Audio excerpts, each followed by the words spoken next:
I'm going to teach you how to make this chart interactive. So when the user drags or hovers on macOS across the chart, you can show this annotation view with whatever data you need, and we'll add a nice fade in, fade out animation as each bar is selected. Today's video is sponsored by Squarespace. I know what you're thinking, Sean, the chart's already done. What are we doing here? Well, this is kind of a part 2 on a previous video I did about creating bar charts with Swift charts. This video is going to focus on the interactivity and the animations. So if you need a refresher on the basics of Swift charts, go ahead and check out my bar chart video. I'll link to that in the description. If you just want the interactivity, I have the link to this starter project also in the description that starts off right where I am right now, that has the basic chart already built, again, so we can focus right in on the interactivity, which was introduced in iOS 17. All right, the new piece of code that was introduced in iOS 17 that makes this interactivity pretty straightforward is a modifier called chartXSelection. So I'll do chartXSelection. There's also a chartYSelection too. So we're doing XSelection because this will basically put a drag gesture on the chart that will track where the drag is on the X-axis. In our case of YouTube views, we want to know what date they're on, right? Are they scrubbing through January, February, March, April, May? Well, chartXSelection will keep track of this value wherever we're dragging on the chart. And then once we know the date where the drag is, then it's up to us to figure out what piece of data they're on and then show the proper UI. That's where we'll get to in a bit, but let's get this modifier in place first.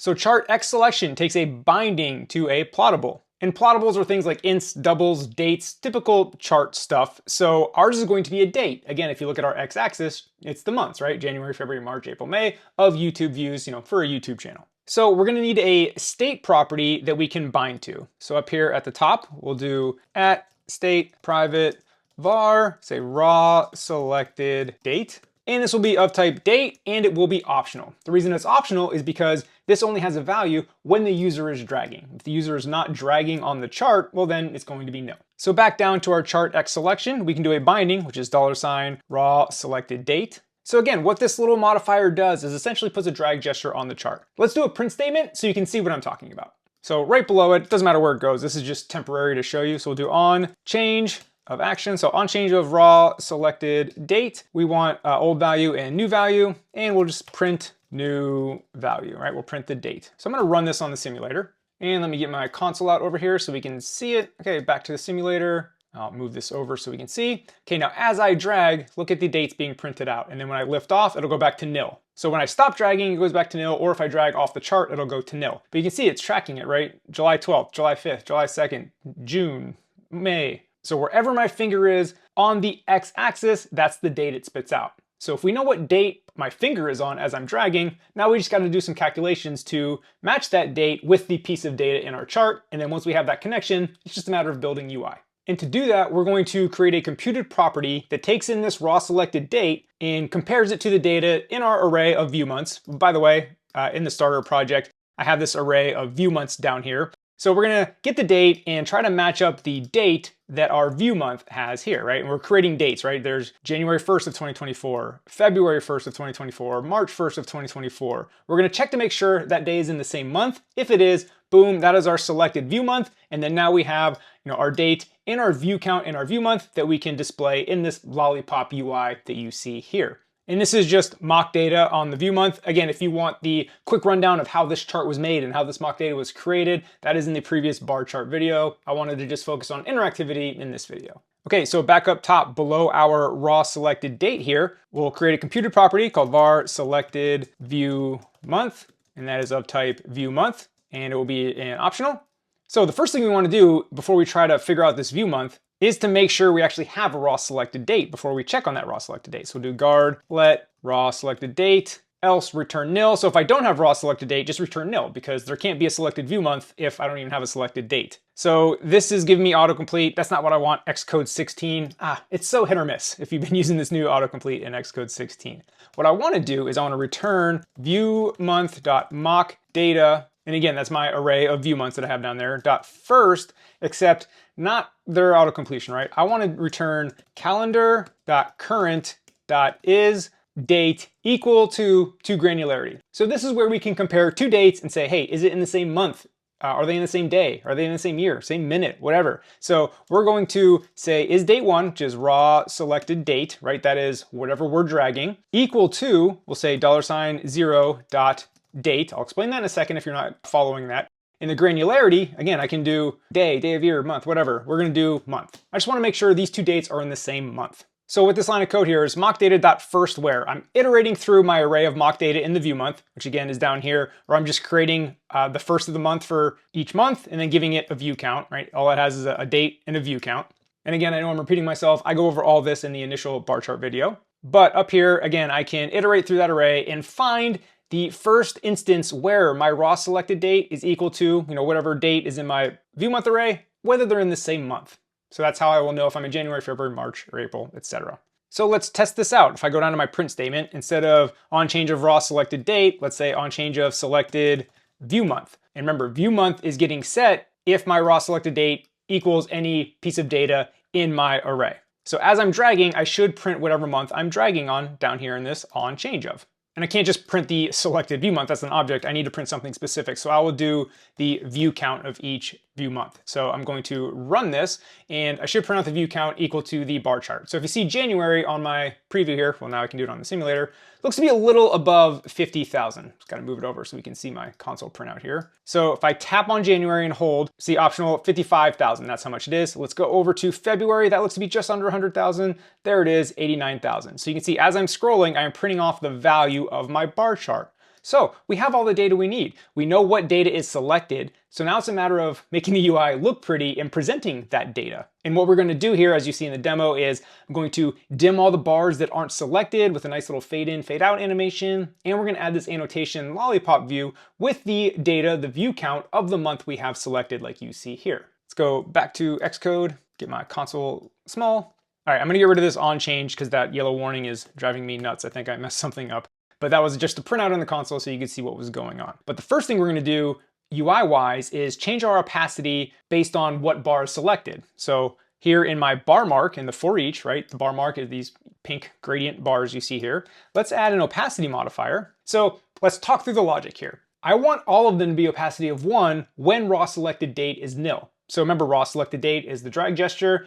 If nothing's being dragged, I want it to look like you see on my preview. I don't want any dimming or highlighting. I want it to look just like a chart. I only want this effect to come on when raw selected date is not nil. So that's the first thing I can do. Raw selected date equals nil. If that is true, then I want opacity to be 1.0. For now, I'm gonna put in 0.3 because we gotta do some more logic. Or not 1 equals 1, what? Equals nil, what was that? Anyway, if raw selected date is nil, give me opacity of 1. Now, what's the other time I would want opacity to be equal to 1? And that is when the bar is selected. So when the view month here is equal to the selected view month, that's when I want opacity to be 1 as well. Any other time, so when raw selected date is not nil, there's actually a raw selected date, and if it's not selected, then I want opacity of 0.3, dim it out. If it's selected, opacity of 1. So to do that, I can say view month, and that's this view month right here that we're iterating over the for each to create all the bars. View month dot date equals selected view month dot date. And selected view month is an optional, so we can do that. Oops, I forgot my or bars. So not question mark here. Sorry if that was confusing. So I'll read through the line of code again. I'll make my preview small so we can get this all on one line. So if raw selected date equals nil, that means nothing's being dragged. Cool, opacity of 1. Or if my dates are equal to each other, my view month.date is equal to my selected date, give me opacity of 1. Any other time, be opacity of 0.3. Okay, so let's run this and test this out. Actually, I think the preview would work on this too, but we'll just run it on the simulator. Oh, it's not gonna run because I forgot my ternary operator here. I need a question mark here, right? So this is a bit of a confusing line of code. If you wanted to abstract this away to be more readable, I wouldn't fault you for it, but it's basically a ternary operator with a little or operator in there. So let's run it. Now it should build. Okay, so now when I'm highlighting, you see the selected one is highlighted, the not selected ones are dimmed out, and when I let go of the mouse button, they all come back because there is no raw selected date because I am no longer dragging. But look, they just flash on. There's no smooth fade in, fade out animation. Well, that's actually relatively easy to do. So let's stop this, go down to my chartXSelection. So due to SwiftUI's declarative nature, we can simply do .animation, and we'll do .easeIn out. You can do whatever animation curve you want here. But what this is doing is anytime raw selected date changes, any of the UI that changes based on raw selected date, which in our case, the only UI that's changing is our opacity, right? You can see our opacity is relying on the raw selected date. So anytime this opacity changes, it's going to do so with an animation. That's what this line of code is saying. So let's run it again. And just with that little bit of code, there's like 10 characters. We now get this cool, smooth, fade in, fade out animation as we're moving to select a bar. Okay, lastly, we just want this lollipop view behind the selected bar to showcase, the view count data that we want. So in our chart, above our for each, we want to add a rule mark. And I'm stressing above the for each. Well, actually, we only want to show this lollipop if there is a selected view month. If there's not a selected view month, if that is nil, then there's no reason to show the lollipop. So the first thing, again, above the for each, say if let selected view month. So if that is not nil, we're gonna do some UI. I stress the above the for each because if you put this code inside the for each, like this, it'll work, but remember the for each is kind of like a for loop and we have 12 pieces of data. So it's gonna render 12 of those lollipop views and your UI is gonna be like all messed up. So make sure you do this outside of the for each. I'm stressing this because I messed it up and spent like an hour debugging trying to figure out what was going on. So anyway, learn from my mistakes. Above the for each, if we have a selected view month, well now we wanna add a rule mark, and a rule mark in Swift charts is basically just a line, and we want to add it on the x-axis. You can do it on the y-axis or the x-axis. If you do it on the y-axis, it'll be a horizontal line across the chart, like if you wanted to have like an average line going across the bar chart.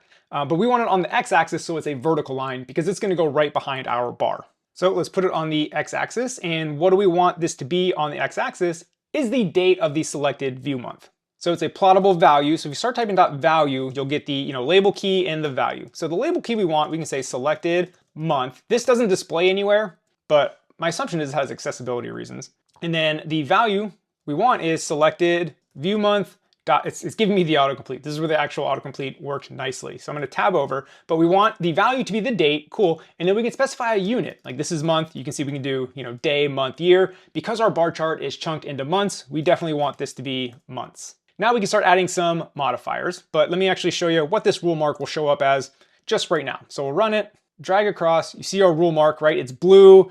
It doesn't really look good, but you can see what a rule mark is. It's just a line that goes up. But you can see what we're going with this, right? We're gonna change the color of it. We're gonna add a view on top of it, but this is just the beginnings. Okay, we'll stop that.